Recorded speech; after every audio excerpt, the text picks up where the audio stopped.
നമ്മൾ പഠിക്കാൻ പോകുന്നത് യൂറോപ്യന്മാരുടെ ആഗമനം. ആധുനിക ഇന്ത്യ ചരിത്രത്തിന്റെ തുടക്കം കുറിച്ചത് യൂറോപ്യന്മാരുടെ ആഗമനം തന്നെയാണ്. ഇന്ത്യയിൽ ആധിപത്യം സ്ഥാപിച്ച യൂറോപ്യന്മാരുടെ ക്രമമാണ് ഇനി പറയുന്നത്. അതിൽ ആദ്യം വരുന്നത് പോർച്ചുഗീസുകാർ, അടുത്തത് ഡച്ചുകാർ, ബ്രിട്ടീഷുകാർ, ഫ്രഞ്ചുകാർ എന്ന ക്രമത്തിലാണ് പോകുന്നത്. ഇന്ത്യയിലെത്തിയ ആദ്യ വിദേശികൾ എന്ന് ചോദിച്ചാൽ അതിന്റെ ഉത്തരം അറബികൾ എന്നാണ്.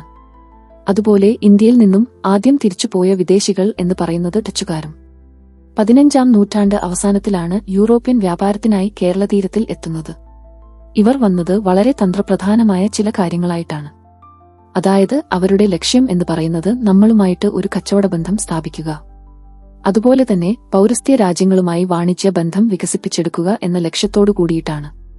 പോർച്ചുഗൽ രാജാവായിരുന്ന ഡോം മാനുവൽ ഒന്നാമൻ രാജാവാണ് വാസ്കോഡഗാമയെ നമ്മുടെ കേരളത്തിലേക്ക് അയക്കുന്നത്.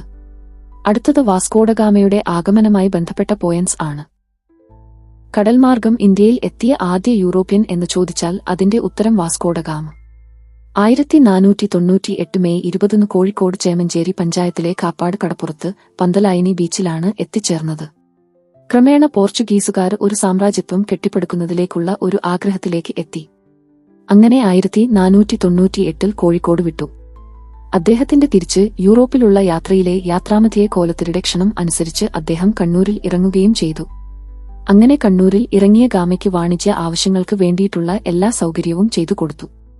പിന്നീട് അദ്ദേഹം തിരിച്ചു പോർച്ചുഗീസിലേക്ക് പോയി. ഇന്ത്യയിലെ യാത്രയ്ക്ക് എത്ര രൂപ ചെലവായി അതിന്റെ 60 ഇരട്ടിയോളം വിലവരുന്ന ചരക്കുകളുമായിട്ടാണ് ഗാം പോയത്.